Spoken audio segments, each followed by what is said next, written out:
Oi, gente, tudo bem com vocês? Estou aceitando todo mundo aqui, vocês estão me ouvindo? Boa tarde, sim.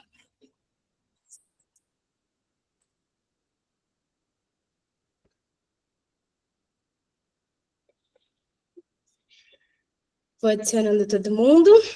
Em 2 minutinhos a gente começa, tá? Tudo bem? Deixa eu ver a carinha de vocês. Algumas pessoas eu conheço, outras pessoas é a primeira vez que estou vendo. Oi, gente.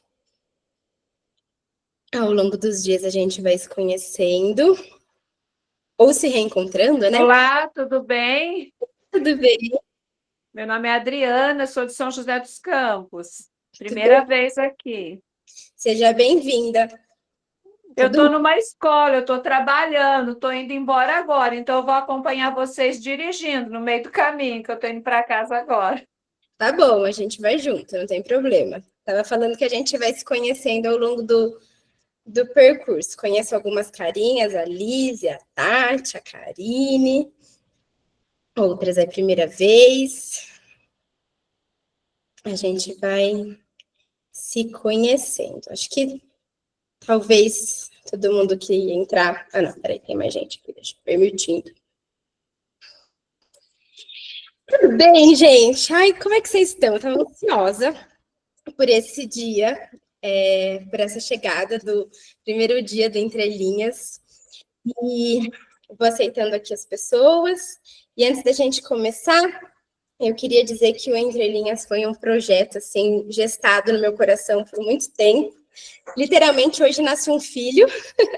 Eu diria que é meu quarto filho, né? Tenho 2 filhos meus, a clínica, o consultório, que é o meu segundo filho, e agora o Entre Linhas é meu quarto filho. E ele foi um projeto gestado, assim, no meu coração há 9 meses, literalmente. E hoje ele nasce, então estou muito, muito feliz de estar com todas vocês aqui.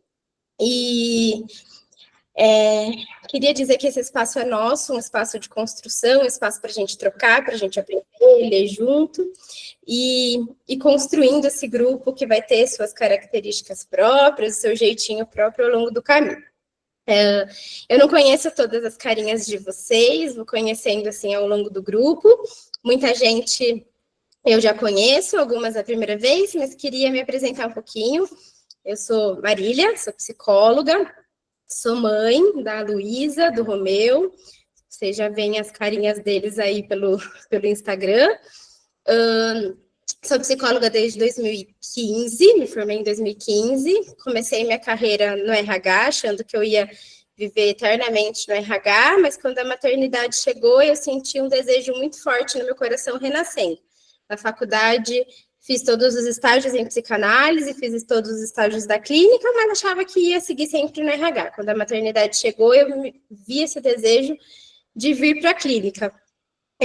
E estou na clínica desde 2019, estudando psicanálise, comecei só fazendo consultório, só na clínica, e foi um processo que ele foi sendo formado. Primeiro, o desejo de contribuir, me autorizando supervisora, né, me autorizando primeiro psicanalista, depois supervisora, e aí eu sentia que faltava uma coisinha, né? Algo de trocar, algo de contribuir para o desenvolvimento, algo de construir junto, de aprender, de ensinar, de passar um pouquinho daquilo que foi a minha trajetória e um pouquinho, escutar também um pouquinho a voz de outras psis, nesse processo que às vezes a clínica é tão solitária e sozinha, e eu queria muito um espaço de troca, e aí o Entre Linhas foi nascendo. Então, enfim, apresentações pessoais feitas, a gente vai se conhecendo no caminho. Vou pedir que quem às vezes levantar, se a gente ainda não se conhecer, faça uma pequena apresentação. Oi, eu sou fulana, sou psicóloga, atendo em tal cidade, porque eu nem sempre conheço todo mundo. E aí a gente vai se conhecendo no meio do caminho, tá? Antes da gente começar, propriamente dito, eu queria só falar algumas regrinhas, assim, de como vai funcionar os nossos encontros, só para a gente conseguir manter uma ordem dentro aqui do grupo, e aí a gente vai construindo junto. Bom, a leitura, ela não vai acontecer de uma maneira... Algumas pessoas me perguntaram, mas vai ter cronograma? Vai ter leitura certa e tudo mais? Precisa de leitura prévia? Não, não precisa de leitura prévia. A ideia é que a gente vá lendo junto mesmo, lendo, destrinchando o texto junto.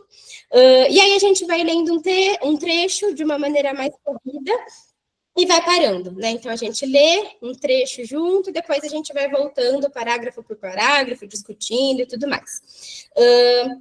A hora que eu entender que tem alguma reflexão, que eu acho que é uma hora importante para a gente parar, a gente para, faz uma reflexão, e se alguém, no meio desse caminho, tiver algum insight, quiser contribuir, quiser falar alguma coisa, tiver alguma dúvida, só levantar a mãozinha que a gente vai parando no meio de onde a gente está mesmo e vai discutindo. Tem dia que a gente vai ler bastante, tem dia que a gente vai ler quase nada, tem dia que a gente vai ler 10 páginas, tem dia que a gente talvez leia um parágrafo e fique conversando, porque a proposta é a gente ler não com pressa, mas com profundidade e também não de uma maneira onde já tem uma construção pronta. Acho que aqui, no Entre Linhas, a gente vai fazendo a construção juntas. Eu abri lá o grupo do WhatsApp, a partir de agora a gente pode conversar, trocar por lá, trocar indicações de livro, quem atende paciente em tal cidade, alguém já atendeu esse caso, etc e tal, o grupo está super aberto para a gente trocar, o grupo é nosso.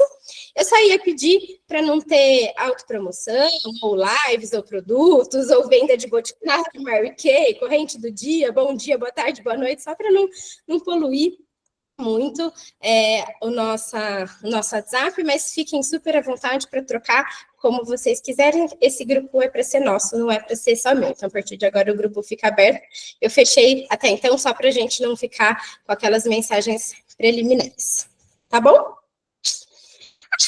Dados os recados? Bora, né? Oi, Cá, boa tarde. Deixa eu ligar as mensagens aqui, que estava numa outra telinha. Todo mundo está com o livro? Todo mundo chegou? Chegou o livro na mão? Ai, que bom. Algumas pessoas falaram que não conseguiram ainda, que o livro não chegou, que está chegando, mas espero que logo o livro esteja na mão de todo mundo. Alguém conseguiu o PDF? Eu tentei loucamente conseguir esse PDF, não consegui. Na Dark Web, nem na web normal, não consegui em nenhum lugar. Se alguém, de repente, conseguir, depois posta lá no grupo. Se alguém tiver o PDF, porque algumas pessoas estavam me pedindo o PDF. Ana, pode falar. Gente, boa tarde. Estou falando de João Pessoa, na Paraíba. Legal! Marília, só para poder falar para você, agradecer e dizer que eu tenho acompanhado seus stories ultimamente e vejo como você estava feliz, ansiosa, nervosa para esse momento, mas vai dar tudo certo. A gente não vai ficar a mão. Pariu um filho, né? A gente tem os momentos de contração, de dilatação, nessa coisa de, ai meu Deus, será que vai, será que não vai? Algumas pessoas próximas de mim estavam falando, gente, se tiver 2 pessoas, assim, eu já estou super feliz. E aí, meu Deus do céu, agora tem 30, agora tem 60. Eu comecei a ficar nervosa. Confesso. Mas é muito lindo esse processo. A gente levou para análise, eu achei que tinha 10, agora tem 60, mas, enfim, né, eu estou muito feliz também, ansiosa como qualquer novo projeto, mas muito feliz, de verdade, de ver isso nascendo. Obrigada, Ana. Licença, alguém poderia mandar o link lá no grupo que comprou o livro para eu adquirir? Eu ainda não comprei. Na descrição do grupo tem o link da Amazon que vai direto lá para o site da Amazon comprar. Tá na minha que bom, perfeito, obrigada. Tava baratinho, acho que R$33 a última vez que eu vi, já estava com cupom de desconto. Obrigada. Imagina. Vamos, então? Então, bora lá. Eu pensei da gente começar a partir do capítulo 1, mas nos agradecimentos, eu acho que já tem algumas frases que dá para a gente pensar e refletir bastante. Não vou ler os agradecimentos como um todo, mas no segundo parágrafo, ela fala assim, sempre me emociono ao ver que o tipo de discussão que proponho faz sentido e confirma para todos nós a beleza da psicanálise, né? Então, ela fala sobre como a psicanálise é construída no coletivo, né? E a psicanálise parece só fazer sentido assim, nessa troca. Então, assim, já nos agradecimentos eu vejo uma coisa que faz muito sentido, inclusive, com o projeto, com Entre Linhas, nesse sentido de a psicanálise parece mesmo só fazer sentido quando a gente consegue trocar e discutir os nossos saberes, né? E depois, na próxima página do agradecimento, ela fala assim, saber ler é um talento. E isso também me fez pensar muito nessa questão de como, às vezes, a gente lê no automático, né, no automático da vida, quando a gente, às vezes, lê um texto e vai lendo, e quando a gente não está no segundo parágrafo, a gente fala, nossa, o que a gente leu mesmo? E aí a gente tem que voltar lá em cima e reler e pensar onde está indo a nossa cabeça, a nossa fluidez no momento que a gente lê, né? Então, isso também me fez muito pensar. E aí, quando ela fala, quase no último capítulo, né, estar grávida de um livro é também sonhar com a capa e produzir a gravadura que vai ilustrá-la. Então, isso me fez pensar muito também em como o Entre Linhas nasceu, né? Algumas curiosidades, né? Eu fiquei, quando eu li esse texto, eu circulei, assim, estar grávida, porque eu acho que é desse processo de gestar, né? Eu fiquei 1 ano pensando em fazer um grupo e levando para supervisão, e levando para análise, trocando com as meninas, e as meninas falando, não aguenta, a gente vai falar disso, Marília, pelo amor de Deus, vai logo, né? Fiquei 9 meses em gestação desse projeto. O Entre Linhas, ele foi lançado em setembro, que é o mês do meu casamento, que é o mês do aniversário de uma amiga muito próxima, que é a Elis, que não pôde estar aqui hoje, está lá na Bahia, vivendo a vida na Bahia, a gente não está na Bahia, então, né, não pode viver com ela, e é o mês do aniversário dela, então foi um pouco assim de comemoração. E aí eu fiquei pensando nesse processo, né? As minhas gravidezes, o meu processo de trabalho de parto demorou 23 horas para minha filha nascer. Foi um trabalho, assim, bem de parto, né? Eu fiquei associando isso com o trabalho de parto de Nasceu Entre Linhas e como que às vezes a gente está grávida dos nossos projetos, dos nossos sonhos, leva tempo mesmo. A gente precisa gestar, fazer ele nascer. Então eu fiquei pensando muito. Quando eu li esses agradecimentos, fez bastante sentido. Mas enfim, vamos lá. Então, vamos começar no capítulo 1, ateliê clínico. Para quê? Nas minhas atividades de transmissão de psicanálise, identifiquei uma dificuldade que denomino dissociação teórico-clínica. Os colegas estudam muito, conhecem a teoria, mas de algum modo ela permanece dissociada da clínica, isto é, não chega a funcionar como ferramenta de trabalho. E o que isso significa? Significa que, por um lado, parece ser difícil usar a teoria para escutar algo para além do conteúdo manifesto do que está sendo dito em sessão. Por exemplo, o paciente fala de uma briga conjugal e o analista tende a ficar preso na briga conjugal. Não consegue escutar, digamos, os desencontros entre o infância e o seu objeto primário. E, por outro lado, tudo que se escutou sobre os desencontros e o infância e seu objeto primário fica preso nas páginas do livro. É como se a teoria não fosse algo vivo, que nasceu da clínica para dar inteligibilidade ao sofrimento psíquico das pessoas a quem atendemos todos os dias. Por que a dissociação teórico-clínica é um problema? Só aceitar aqui. Porque resulta no abandono de 2 conceitos fundantes da psicanálise: o inconsciente e a transferência. Pois, se uma briga conjugal é só uma briga conjugal, perde-se a possibilidade de escutar. Na descrição dos detalhes da briga, ele fez isso, ela fez aquilo, não tá nem aí para mim, a transferência de uma situação inconsciente do passado para uma situação atual da vida do paciente. Escutar o relato da briga conjugal apenas como uma realidade e não como uma representação da realidade, como se fosse um sonho ou um pesadelo, torna os conceitos de inconsciente e transferência, além de tantos outros, rigorosamente desnecessários. Sem falar que se perde ainda a possibilidade de pensar sobre como aquele tipo de fala convoca o analista em sua contratransferência, idealmente iluminando o que se transfere para a própria situação clínica. Aqui, gente, eu acho que, nossa, meu livro, ele tá assim, ó. Vou mostrar para vocês. Ele tá bem assim, escrito, cheio de setinhas, porque eu acho que já dá para a gente pensar um monte de coisa, né?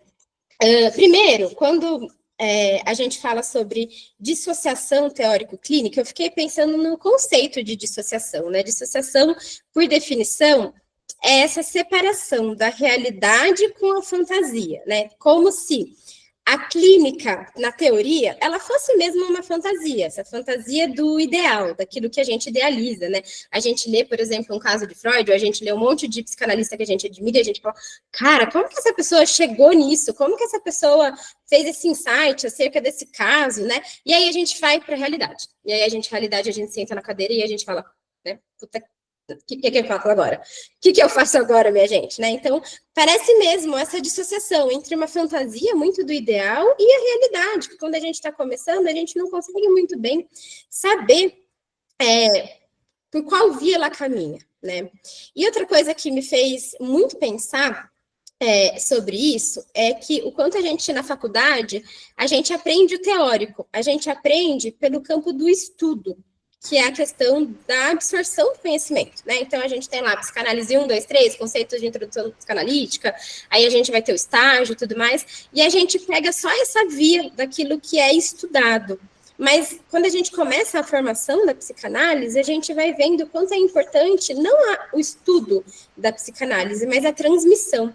E aí, a transmissão passa por essa questão de ensinar a prática, ensinar a fazer esse elo, essa costura entre aquilo que a gente estuda e aquilo que a gente pratica, né? Então, me parece que não existe psicanálise sem estudo e também não existe psicanálise sem a prática. E o quanto é difícil a gente ir permeando entre esse lado e outro. Então, e quando ela fala, né, sobre quando a gente só fica escutando a briga, então quando a gente só fica escutando o que o paciente falou, que o paciente respondeu, mas aí eu briguei com meu namorado, mas aí eu não gostei do que ele falou, porque parece que ele me abandonou, parece que ele foi rude comigo, e a gente só fica naquele contexto daquela briga, a gente vai perdendo aquilo que é do infância, né, da infância como um estado de desamparo infantil lá de antes, mas que a gente reatualiza no agora, que a gente volta para o agora, nesse adulto de hoje, mas que a gente marca, através dos vários conflitos que a gente vem vivendo, a gente faz marcação daquilo que se repete, né, então, bom, toda vez o paciente me traz, por exemplo, que brigou com alguém, e toda vez o que o paciente repete é a palavra abandono, ou toda vez o paciente repete a palavra rejeição. Ou toda vez o paciente fala como se sentiu vazio diante de algo que não foi dado. Então, quando a gente marca só aquilo que é dito, né, só aquilo que ele falou como conteúdo manifesto, como conteúdo verbal apresentado ali no racional, a gente perde muita coisa. Mas quando a gente vai vendo na repetição dos conflitos, na repetição da dinâmica, na repetição das palavras, aí a gente vai vendo aquilo que ele fala como dois conceitos fundantes da psicanálise, né? Que a gente vira a página e aí o inconsciente e a transferência, né? O quanto a gente precisa estar atento nesses dois conceitos diante do discurso do paciente, sendo o inconsciente, aquilo que o paciente esconde, aquilo que está oculto e ainda precisa ser revelado. Então, ele faz uma fala manifesta, mas tem um conteúdo ali latente, que é o conteúdo escondido do inconsciente. E como a gente precisa, através dessa fala, ir descamando esse conteúdo manifesto até que se chegue nesse conteúdo latente, né? Entendendo que o inconsciente é o lugar onde mora o trauma, onde mora a ferida, onde moram as defesas, e é a raiz de todas as dores que a gente vem apresentando, aquilo que a psicanálise acredita, né? E a transferência como sendo isso que a gente atualiza no hoje, né? Como nos sentimos antes, ligados lá aos fatos da infância, e como a gente atualiza nisso. E se o analista não tiver muito solto e não preso à fala do paciente, se ele não estiver lá fazendo, né, atenção flutuante, que é o flutuar mesmo pela fala, se ele estiver preso, arraigado, então fez isso, então fez aquilo, então eu vou escrever. Peraí, o que você falou? Qual a palavra que você usou? A gente perde isso, porque escapa, né? Não é da via do racional, é da via muito desse encontro que está nas entrelinhas, né? Exatamente também por isso que o grupo fez muito sentido quando eu pensei nesse nome, porque é realmente a gente ir destrinchando o que não está entre uma linha e outra, mas aquilo que se esconde, né? Eu pensei nisso até aqui. Alguém quer falar? Pensou em alguma coisa até esse trechinho? Não? Vou seguindo, tá? Quem quiser falar, vai levantando a mão e aí vai me interrompendo. E aí ela continua, né? E tem mais. Se uma briga conjugal é só uma briga conjugal, se não há escuta analítica, tampouco há pensamento clínico. Pensar clinicamente é organizar os elementos produzidos pela escuta analítica, de modo a reconhecer as formas de sofrimento psíquico experimentadas pelo paciente e em que tipo de relação intersubjetiva elas se construíram. Ou seja, não basta reconhecer o que se repete, precisamos entender como aquele sujeito foi para lá e por que aquele funcionamento psíquico se tornou necessário. Aqui, me parece que quando ela fala sobre pensamento clínico, ela está falando sobre a construção do sintoma, né? Então, a partir daquilo que o paciente repete, ele vai construindo o sintoma. E a partir da observação do sintoma do paciente, a gente faz o pensamento clínico, a hipótese clínica, a gente faz um enigma dentro da nossa cabeça, né? Então, por que será que o paciente está falando e repetindo, trazendo isso na forma de sintoma? Né? Retomando. O inconsciente se atualiza, quer dizer, é transferido para situações atuais da vida do paciente. A confusão gerada por essa transferência sobre as situações atuais leva ao pesadelo que o paciente nos descreve sessão após sessão. Esse é o pressuposto teórico que funda a psicanálise. Quando estamos com o paciente, vamos escutar esse pesadelo analiticamente para tentar reconhecer o que se transfere, o que se repete, né?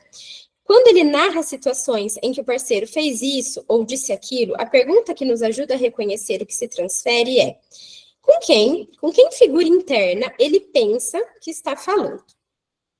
Se não temos os conceitos de inconsciente e transferência como pano de fundo da nossa escuta, corremos o risco de interpretar a própria relação conjugal, levando o paciente a construir que a solução, e talvez o que o analista espera, é que se livre do parceiro abusivo.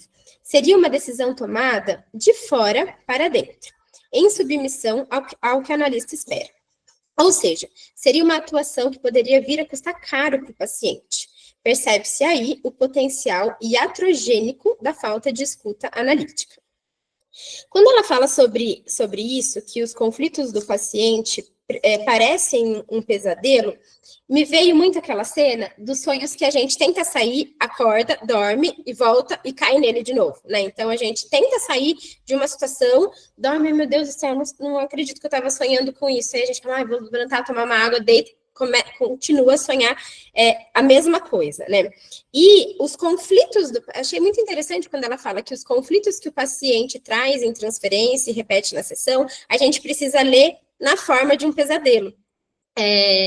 Como algo que o paciente tenta sair e volta, tenta sair e volta. E acho que é diferente de quando a gente, por exemplo, fala que os conflitos do paciente é como se fosse um sonho, né, pensando naquilo que o Freud traz. Porque quando o Freud fala de sonho, a gente vem a pensar mais nesse conceito de fantasia, né, de uma imagem em névoa. Mas aí que ela fala sobre essa questão da fala do paciente como pesadelo, como algo que ele quer fugir, como algo que ele quer sair, mas não consegue, né? Deixa eu ver aqui aquilo que eu anotei dessa página. Eu acho que é isso. E aí, quando a gente fala de pesadelo e repetição, né, o pesadelo vai se repetir até que a gente consiga elaborar. Então, a gente vai sonhar com ele, até que a gente entenda aquilo que vai acontecer, né? Então, o consciente vai repetindo até que fure a resistência para que aquele conteúdo venha para a consciência, né? Para que verdadeiramente, então, ele seja compreendido e elaborado, né?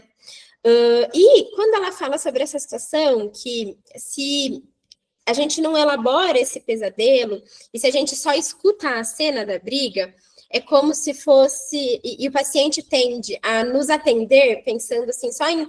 mas o que você disse com essa briga? O que você não disse? Mas o que você vai fazer? Né? Então, por exemplo, o paciente chega e fala, tive uma briga muito séria com o meu namorado. E se a gente não entende os pormenores dessa briga e cai, por exemplo, numa tentação de perguntar, e aí, mas você vai continuar com ele ou vai terminar? o paciente pode ter a tendência de responder aquilo que ele acha que vai nos agradar, né? Se tiver numa transferência positiva, por exemplo. Então, então minha psicóloga falou isso, então talvez ela deseja que eu separe dessa minha relação, essa minha relação tóxica, enfim, abusiva, que pode ser. E aí, ela fala muito sobre quando a gente fica muito nesse recurso da borda, da briga, a gente tende a pensar em situações de fora para dentro, né? Como se fosse algo do analista inserindo na dinâmica do paciente, e não como se fosse algo de dentro para fora. E aí, quando ela fala desse trecho, eu lembrei muito daquela fala, né, do Freud, não sei em qual texto tá, mas quando ele fala que a análise não é uma coisa que a gente faz pela via de porre, né, não sei como que ele fala em italiano, mas pela via de tirar, né, então não é pela via de pôr, mas é pela via de tirar. Pensando nesse paralelo, assim, de algo como a psicoterapia propõe, por exemplo, é algo que o psicólogo sugere algo para o paciente. Então, imagina uma tela em branco que o psicólogo, o psicoterapeuta sugere algo naquela tela em branco. Então, eu tenho uma tinta e tenho uma tela em branco, eu vou colocar, né? Então, quando a gente fica nesse discurso da borda, a gente pergunta, mas e aí, o que você vai fazer com isso? O que você vai fazer com a questão? Você pensou em continuar, você pensou em terminar? Então, a gente está pondo algo para o paciente, a gente está pensando no paciente como uma tela em branco que a gente coloca. E aí, o que Freud fala é que ele propõe um outro cenário, né? Ele propõe um cenário que é pela via de tirar, né? Pensando não num cenário de uma pintura, que é uma tela em branco onde a gente coloca, mas pensando num cenário de escultura, onde a gente tem um rochedo e dentro daquele rochedo a gente vai esculpindo, a gente vai, né, com aquele martelinho, tirando a poeira, tirando a sombra, tirando todas as sujeiras, e aí algo se forma, mas se forma de algo de dentro para fora, e não a gente tentando adicionar, mas o paciente tentando retirar, até que ele entenda aquilo de mais bem guardado, aquilo que é da ordem do tesouro, aquilo que é da ordem da escultura que ele faz, né? Então, me parece que é isso que ela está falando, né, sobre uma decisão tomada de fora para dentro e não de dentro para fora. E aí, continuando, lá na página 3. Então, continuando esse exemplo. Entendemos que se o paciente está atolado no inferno conjugal, é porque continua enroscado no objeto primário. Por isso, nós nos abstemos de julgar se o cônjuge é abusivo ou não, porque não se trata necessariamente do cônjuge, né? Enquanto psicanalistas, a única coisa que podemos fazer é estudar o paciente, ajudar o paciente a interpretar os elementos inconscientes que estão sendo atuados com o cônjuge, levando ao inferno cotidiano. Nosso pressuposto teórico é que, quando tal integração for possível, o paciente mudará de posição subjetiva em relação aos seus objetos internos e externos. O mesmo cônjuge deixará de ser visto como um opressor intolerável e passará a ser visto apenas como uma pessoa limitada ou como um chato. Quando isso acontece, o paciente está em condições de fazer escolhas. Poderá decidir ficar ou não nesse casamento. Ou seja, o ganho em liberdade interna torna o paciente apto a decidir o que é melhor para ele e a fazer escolhas de dentro para fora, não de fora para dentro. E aí, quando eu leio sobre isso, né, sobre uma pessoa que à primeira vista na análise era muito opressor e depois só se torna um chato, eu penso em como as pessoas, o objeto do paciente, aquilo que o paciente traz, quando talvez inicie a análise, é grande, né? Um grande elefante branco na sala. E aí a gente vai fazendo análise, a gente vai caminhando com o paciente, aquilo que antes era um grande elefante branco na sala de estar, vai se apequenando para o paciente, né? Vai se tornando pequeno, e aí o monstro que era muito grande, com esse processo, vai ficando pequenininho, até que ele possa pegar um monstrinho, assim, um chaveirinho, e falar, não, isso aqui não me amedronta mais. Vou colocar ali de lado, aqui no meu estante, como um souvenir, né? Então, fico pensando nesse processo, né? E naquela outra frase que fala que a gente não muda o que aconteceu, né? Uma análise não busca mudar o que aconteceu, mas busca ressignificar a nossa história e desenvolver recursos possíveis para que a gente aprenda a viver com ela ou apesar dela, né? Então, me vêm esses pensamentos, assim, quando eu leio esses trechos. Ninguém quer falar, gente? Estou aqui falando sozinho, ninguém quer conversar comigo? Até aqui? Alguém fez algum insight diferente? Não? Ô Marília, a Aline Oi. aqui falando. Oi, Aline. Nesse trecho aqui que você falou, eu fiquei pensando aqui que ela deu como exemplo esse caso, né, do relacionamento, e a gente ajudar esse paciente a sair desse enrosco, né, do objeto primário e tal. Isso é nesse caso, nesse contexto, porque a gente vai pegar outros contextos que são mais complexos, como o caso de abusos, então algo que é muito mais profundo, né, de a gente lidar na clínica mesmo. Eu fiquei pensando nisso. Sim, e quando você fala isso, Aline, eu fico pensando numa frase que um dia eu li, né, que está naquele livro Psicanálise e Psicoterapia, um pequenininho, não sei onde ele tá. Ah, tá ali em cima do armário. Mas que fala muito dessa diferença, né? Do que é psicanálise e do que é psicoterapia. Por exemplo, numa situação de relacionamento abusivo, se a gente for pela via da psicoterapia, claro que o objetivo é fazer o paciente sair daquela situação de violência, de vulnerabilidade, né? E aí a gente faz um papel muito, inclusive, de psicoeducação, né? De perguntar para a pessoa, você entende que você está num relacionamento abusivo? Você entende que que isso é uma situação de violência? Posso, Lu? Posso sim. Deixa eu pegar ele aqui.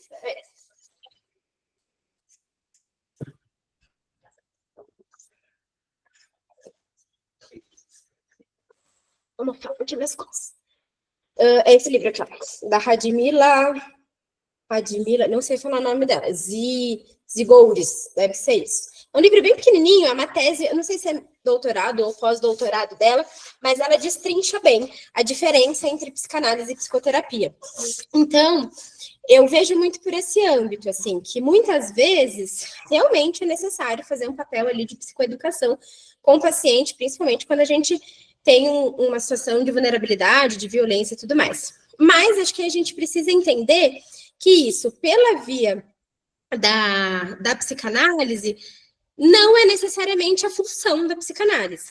Talvez o que a psicanálise busca entender é a repetição, por exemplo, desse paciente em vários relacionamentos tóxicos, abusivos ao longo da vida da pessoa. E fazer com que a própria pessoa entenda e consiga estabelecer, criar recursos internos para que ela consiga ter um insight em algum momento da vida dela de, putz, nossa, tô repetindo. Sei lá, tô aqui nesse relacionamento abusivo porque meu pai foi abusivo comigo. Enfim, aqui tô fazendo uma análise selvagem, né? Mas assim, uma análise crua. E aí, acho que é exatamente aí que a gente traz o recorte, a diferença entre os objetivos de uma psicoterapia e os objetivos de uma psicanálise, de uma análise, né? Para mim, isso faz sentido. Não sei se para todas vocês, o que vocês acham? Sim. Gente, eu tô aqui, tipo, que nem professora. Eu vou começar a falar uns nomes, assim, na câmera. Conversa comigo, gente. Eu sei que vocês são conversadeiras. Sei que umas aí tá... Mas, né, Lise? Não vem querendo rir. Já arrumou o cabelo. Conversa comigo, gente. Mas fala, Vivi, pode falar. Oi, boa tarde a todos. Tudo bem? Bem. Pensei também nessa questão das diferenças da psicoterapia psicanalítica, né, e a psicanálise, né, da análise. O quanto entra também nessa questão uma selvagem, né, de que não fazer o paciente pensar pela própria cabeça, né, mais uma coisa mais introduzida, né, como se fosse induzida, né, e lógico que é uma questão um pouco mais pontual, né, que é a psicoterapia, né, e não fazer esse caminho da análise, né. Uhum. Sim. Você diz que o que te parece selvagem, Vivi? A construção psicanalítica ou talvez essa ação da psicoterapia? A ação da psicoterapia. Uhum. Mas acho que muitas vezes é necessário também, né, gente? Acho que no livro da Radmila, ela fala uma frase, eu não lembro muito bem assim qual é a frase exata, mas ela fala: quando se puder fazer uma análise, que você faça uma análise. Quando se puder fazer uma psicoterapia, que você faça uma psicoterapia. Quando não puder fazer nenhuma das duas coisas, só escuta. Acho que talvez é sobre aquilo que o paciente dá conta muitas vezes, né? Quando a gente pensa, por exemplo, que nem todo paciente está pronto para entrar num processo analítico, às vezes aquilo que ele dá conta é uma psicoterapia, então a gente vai fazer psicoterapia, né? O paciente que consegue ter associação livre, entrar num processo de análise, acho que cabe a gente entrar num processo analítico. E muitas vezes aquilo que o paciente precisa e dá conta no momento não é nenhum dos dois, talvez é só um acolhimento. Então, acho que também, se a gente ficar nessa enaltação, assim, de só faço análise, né? Tem algumas pessoas que eu vejo que, não, eu só sou analista, eu só faço análise. Até anulando, talvez, sei lá, a formação anterior de psicologia, né? Eu só faço análise, eu só acredito na análise. Eu acho que fica de fora tantas outras coisas que a gente tem o papel ético, inclusive, de atender, de escutar e de receber. Então, eu acho que depende muito, assim, daquilo que o paciente está pronto para fazer. Acho que a gente tem que estar pronto para fazer o arroz, feijão e o caviar. Mas o paciente nem sempre está pronto para fazer, né? Às vezes ele só está podendo mesmo fazer arroz com ovo, e a gente vai fazer arroz com ovo com aquilo que o paciente pode. Vocês concordam? É engraçado que na própria análise, né, a gente vê isso, né, a gente desse papel, né, de uma hora a gente está em análise, outra hora a gente está fazendo qualquer coisa, né, menos uma análise. Na nossa própria, né, Vivi? Exatamente. É isso mesmo, né? Quando a gente chega na análise e fala assim, hoje eu não tenho nada para falar assim, hoje essa análise foi xoxa, assim, eu acho que, fico pensando, hoje acho que minha analista não deve ter tirado nenhum site sobre essa sessão, porque foi bem xoxa, manca, capenga. E tem vezes que a gente fala, uau, que sessão, meu Deus do céu, entendi a minha vida agora. E acho que é isso, vai ter momentos e momentos, nem sempre a gente, nem o paciente, nem o processo está disposto, e a gente vai caminhando junto, né?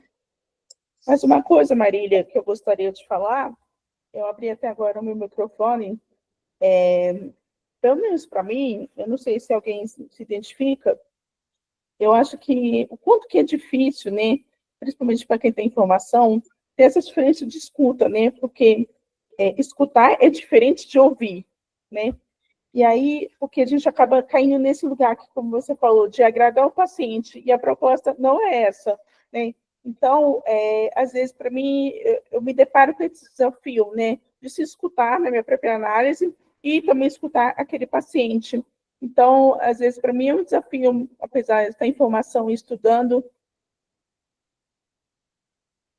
Sim. O quanto a análise, às vezes, é tudo menos agradável, né?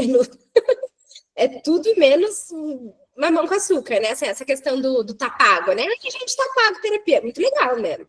Mas às vezes não é só tá pago, tá ralado, tá esfolado, tá chorando, né? Tem uma paciente minha que às vezes fala assim, todas as suas pacientes ficam comendo ranho enquanto choram, assim, ela faz isso de uma maneira muito engraçada. E aí ela ri de si mesma, e isso eu tô rindo porque ela ri de si mesma, ela fala, olha que coisa horrível, desagradável, ficar aqui comendo ranho, né?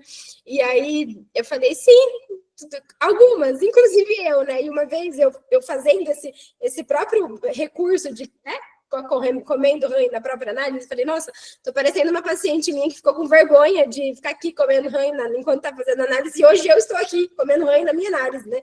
Então, acho que é isso, né? Nem sempre é gostoso. Não só para o paciente, mas para a gente também sustentar esse papel de analista, né? Nem sempre a gente vai devolver aquilo que o paciente quer, nem sempre a gente vai agradar, nem sempre a transferência vai ir por essa via do positivo, né? Muitas vezes não.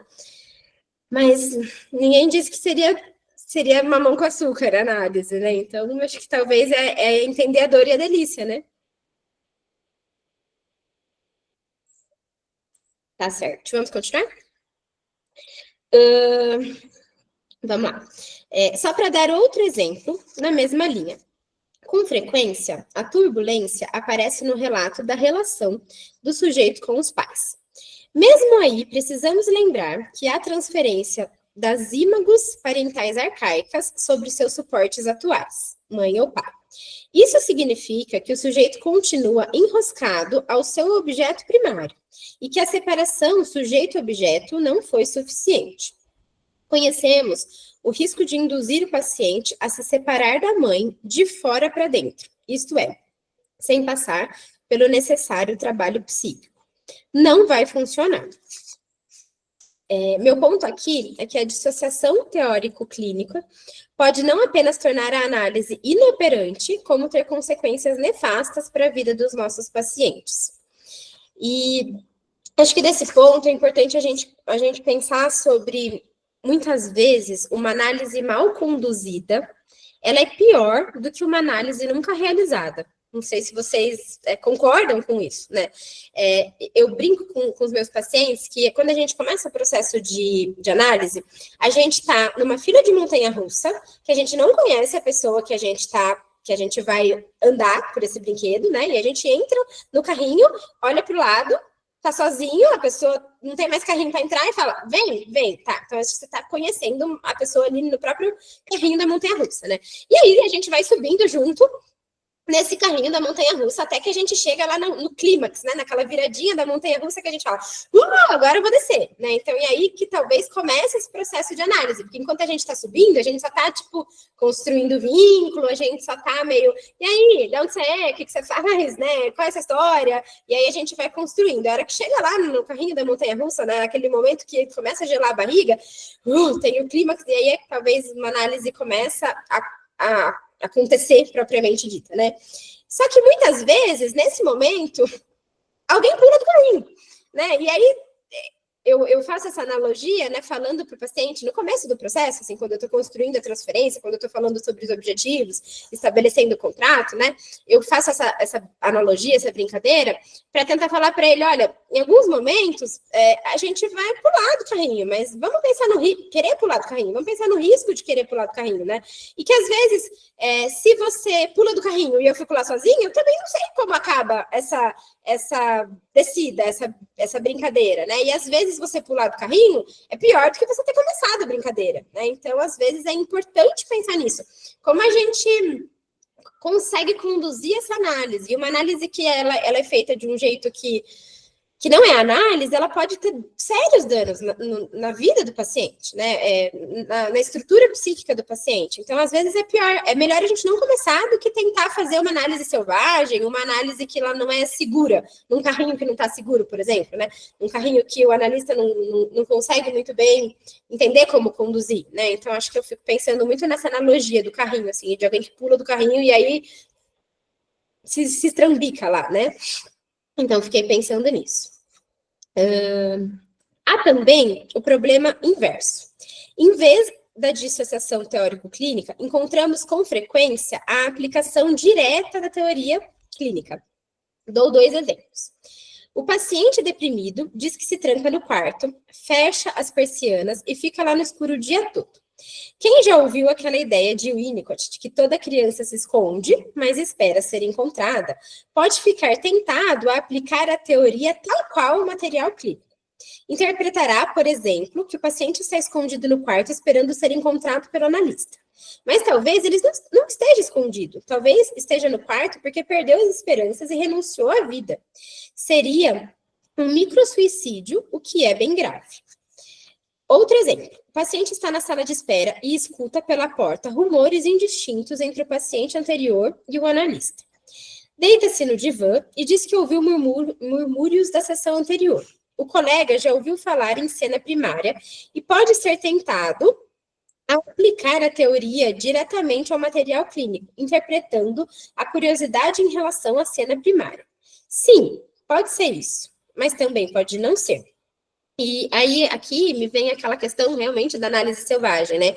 Do quanto é importante a gente tomar cuidado com algumas inferências ou com algumas apostas, né? Assim, quando a gente faz um manejo com o paciente, a gente está apostando. Pode dar certo, pode não dar, né? E o quanto, às vezes, a gente só ficar fazendo essa aposta meio intempestiva, assim, meio...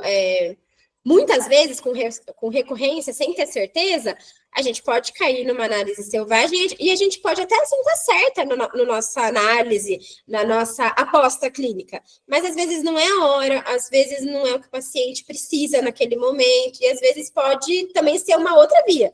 Passando, assim, pela minha história de vida enquanto analista, pelas minhas questões, aquilo que eu interpretei, o livro que eu acabei de ler, então tá fresco essa parte, né? Então, me vem essa questão do cuidado ao desenvolver certezas ao paciente sem que a gente as tenha de fato, né? Até porque só quem tem certeza é o paciente, né? A gente, no máximo, aposta, a gente, no máximo, suspeita, a gente, no máximo, associa.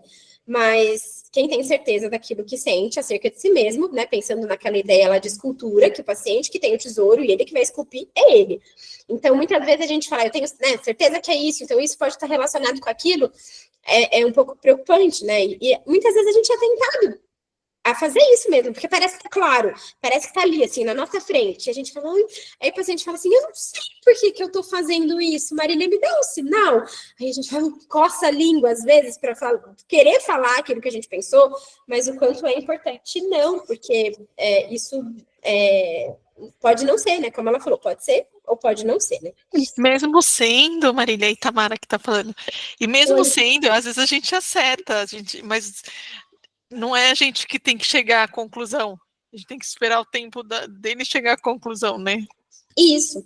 E muitas vezes, não sei se já aconteceu com vocês, quando a gente faz uma aposta super certa, fala, tem aquele silêncio, e a gente fala, agora ele vai ter um insight, né? Aí o paciente dá de ombros e fala, não é isso. E aí vem a negação, passa por um monte de processo, justamente porque ainda não está pronto, né? Não está preparado. E isso é uma dos indicativos, quando a gente tenta fazer uma intervenção ou um manejo com o paciente, e ele resiste, ou dá de ombros, ou nega, é um indicativo da gente pensar que, realmente, acho que não era a hora disso ser colocado, disso ser posto. Então, é quase como se um elefante branco passasse e o paciente não visse, assim, fosse um fantasma para ele. Não é isso, não.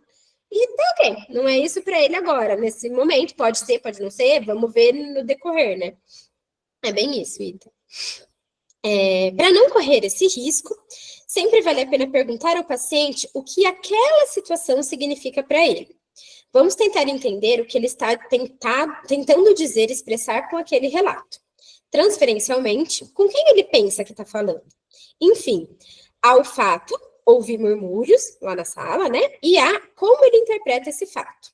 Sem isso, não temos acesso à sua subjetividade. Não sabemos como são as coisas no planeta dele, isto é, como ele enxerga o mundo e a si mesmo. Para minimizar esses dois riscos, a dissociação teórico-clínica e a articulação crua e direta da teoria à clínica, precisamos trabalhar com os conceitos que estejam suficientemente metabolizados e integrados pelo analista. A teoria precisa fazer parte do seu ser para que a teoria e clínica se iluminem reciprocamente. Para tanto, cada um de nós precisa achar a teoria para que... Só um minutinho, deixa eu só aceitar aqui. Achar a teoria para que ela possa ser usada na clínica de forma natural, orgânica e criativa, e não enxertada, aplicada artificialmente.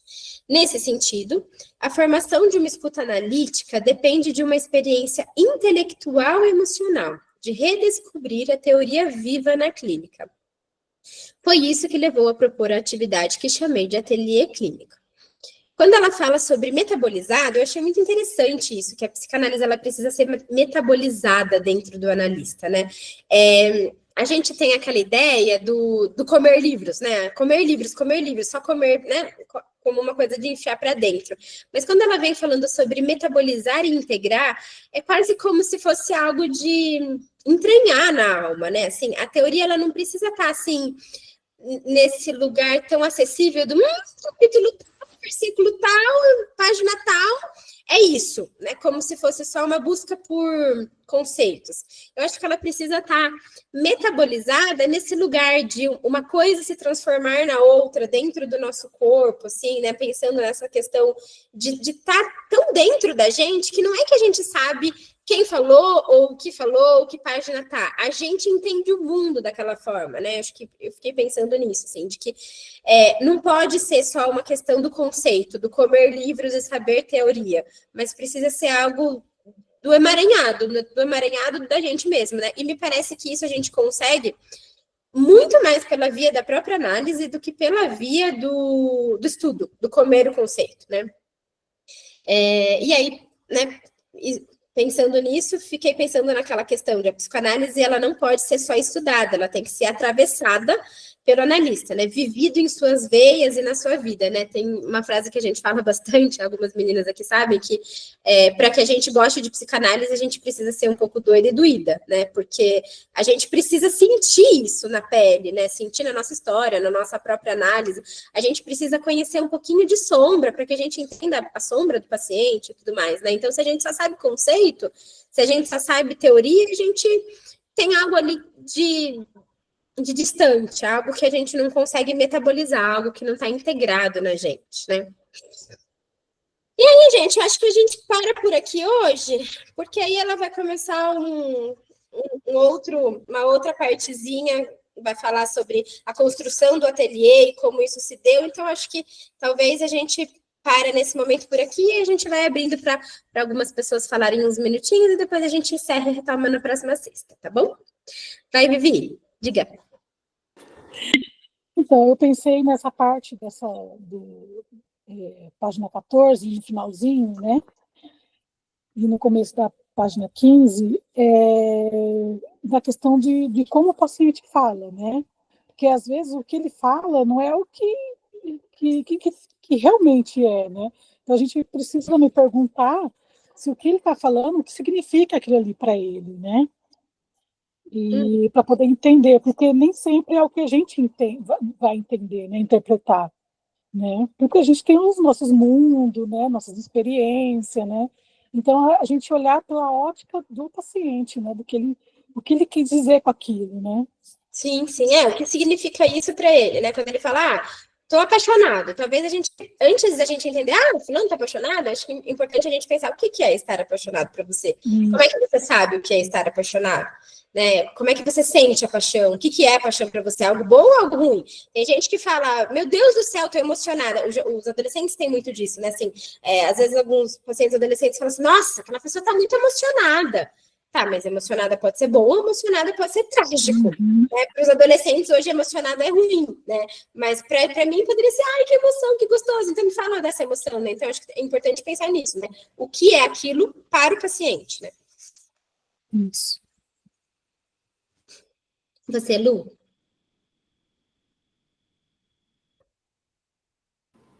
Marília, eu gostaria de tirar uma dúvida.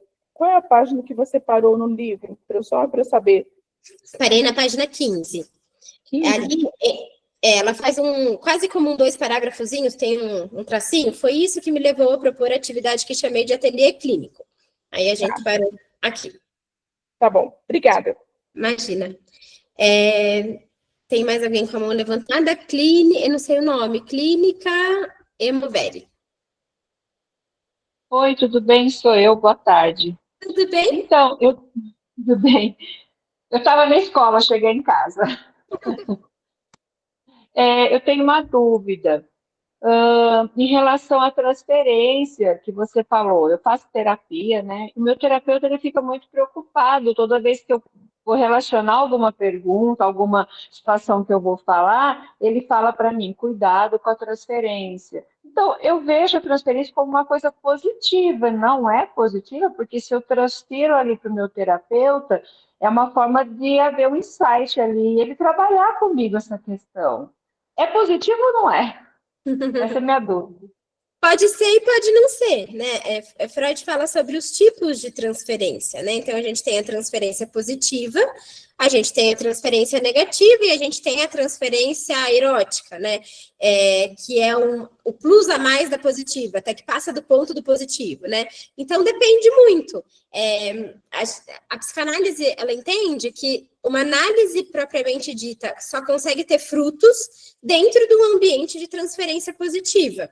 Só que a transferência, ela pode escapar, ela pode ir para outros lugares. Por exemplo, vamos supor que uma paciente chega e que ela tem inúmeros conflitos com a mãe. Ela tem raiva da mãe, ela não gosta da mãe, ela se sentiu abandonada, rejeitada e inferiorizada, ridicularizada pela mãe, né? Vamos supor que, ao longo da análise, paciente e analista entendem que aquela transferência está indo na repetição dessa cena. Então, a terapeuta para a paciente é a mãe simbólica. Em algum lugar, essa transferência é negativa. Então, ela vai ter raiva do terapeuta, ela vai achar que a terapeuta está inferiorizando os sentimentos dela, ela vai achar que a terapeuta não consegue escutar de maneira plena, ela, às vezes, pode dizer, você não entende, né? Você não sabe o que eu sinto, você não consegue entender. Nesse lugar, a transferência não é positiva, no sentido de não faz... Mas aí não seria uma forma de trabalhar isso? Sim. A chave, trabalhar isso, Sim. Você está transferindo ali, né? Vamos supor, esse exemplo que você deu. Não é uma forma bacana do terapeuta trabalhar isso, porque está sendo colocado ali, né? É que eu tive duas terapeutas. Uma achava super positiva, achou que foi muito bacana a sessão quando aconteceu. E o outro não. Então, assim, eu fiquei na dúvida o que é bom e o que não é, entendeu? Sim. Eu penso assim, como terapeuta, que eu também faço psicanálise, eu gostaria que isso acontecesse, porque seria uma forma de acolher meu paciente, de trabalhar aquilo, de virar essa chave mesmo, através da reflexão, da conversa ali, entendeu? Como psicanalista, eu acharia positivo. Sim, sim. Nenhuma transferência é positiva o tempo todo ou negativa o tempo todo, ela pode modificar ela. Que bom que ela tem esse caráter de transformação, né? Se não, pronto, né? Isso posto, identificando que a paciente tem uma transferência negativa, a única coisa que vai nos restar é falar tchau, né? Se tem uma transferência negativa comigo, não vai funcionar. Acho que são casos bem mais desafiadores, mas o nosso objetivo é sempre tentar levar a transferência de um lugar negativo para o positivo, de um lugar erótico para retornar ao positivo, né? Então, isso é o que é o objetivo e aquilo que a gente espera que o analista conduza. Quando você fala sobre cuidado com transferência, eu fiquei pensando, por exemplo, em você estar no meio da floresta e alguém falar, cuidado que tem uma cobra, cuidado que tem uma cobra. E aí você fica assim, cobra, o que eu faço com ela, né? Eu estou enxergando, não estou enxergando? Me fala onde ela está, me fala se é bom, se não é, né? Um cuidado nesse lugar de alerta, eu não sei o que quer dizer, acho que a gente precisa entender, assim, o que é esse cuidado?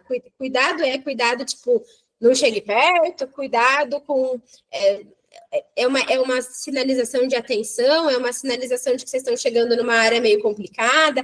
Acho que aí a gente vai ficar fazendo aqui análise selvagem, não quero fazer análise selvagem da tua análise, longe disso. Mas acho que é importante pensar o que ele está perguntando com cuidado, né? Assim, cuidado com o quê? Né? A transferência não existe. Sem transferência não existe análise. Então não tem pra gente tomar cuidado com ela. A gente é atravessado por ela. Né? Então a gente precisa pensar... Mas eu acho que teve alguém aí no grupo que perguntou também, o que seu psicanalista que te disse isso? Foi ele que disse isso. Mas eu acho que o cuidado na questão, assim, disso que você falou, de repente cria-se uma raiva da pessoa, né? Aquilo que você viveu, você transfere para o seu terapeuta. Então você cria uma raiva e acaba a sessão não dando mais certo. Você fica com tanta raiva porque você transpôs ali uma persona naquele terapeuta. Eu acho que o cuidado que ele quis dizer foi nisso, entendeu? A Camila, né? Eu acho que perguntou. Foi não. A Cá perguntou. É porque eu nunca vi assim, o analista falar isso para um paciente. Cuidado com a transferência. É a primeira vez que eu vejo. Acho que talvez porque ele saiba que eu faço psicanálise, então ele sabe que eu entendo assim. Que eu mas ali você está como paciente, né?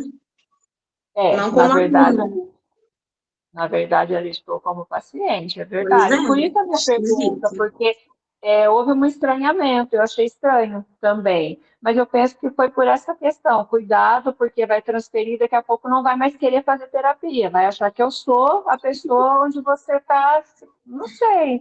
É uma dúvida, tá? Que eu estou colocando aqui para o grupo. Eu também não sei se isso cabe, não, mas eu fiquei pensando se talvez esse cuidado não era sobre você ter cuidado, mas o cuidado dele, tipo, tá ficando difícil para mim cuidar, acho que eu não vou conseguir manejar. Se você continuar nessa linha aí que você está falando, eu não vou conseguir manejar. Fiquei pensando nesse cuidado, se o cuidado era para você ou se o cuidado é para ele. Mas aí, pobrezinho, a gente também está fazendo uma análise acerca da conduta do seu terapeuta, né? E aí fica complicado. Mas acho que o que a Ká falou é bem verdade, né? Acho que talvez você pode perguntar, mas por que cuidado? Não entendi. Né? O que isso quer dizer? Eu coloquei a pergunta aqui, não foi nem intencional na questão de colocar meu terapeuta em xeque, não é isso. Para tirar a minha dúvida mesmo quanto à transferência, né? Igual eu falei, eu estou começando agora o estudo, né? Fazendo um pouquinho de psicanálise agora, comecei a estudar há pouco tempo, e ele fala muito na transferência, quando você começa a estudar Freud, fala muito sobre isso, né? Então eu fiquei assim, e agora? E como que é essa transferência? Então, eu acho que, né, precisei colocar essa dúvida. Sim, mas acho que é para a gente pensar. Bom, gente, a gente está chegando ao final aqui do nosso primeiro encontro. Queria agradecer quem ficou até agora, a participação de todo mundo. Queria perguntar o que vocês acharam. Obrigada, Marília, foi maravilhoso. Eu não consegui ligar a câmera hoje, mas na próxima eu vou ligar. Peço desculpas, mas foi maravilhoso. Você é incrível. Obrigada. Fico feliz de poder contribuir, trocar. Na próxima, eu quero mais pessoas falando aqui, trocando e a gente discutindo. Acho que é rico porque é uma construção. Esse grupo não é meu, é nosso. Gostei muito, gente. Muito, muito obrigada pelo acolhimento. Pode deixar. Beijo, gente. Bom final de semana. Beijo. Até semana que vem. Tchau, gente. Beijo. Tchau.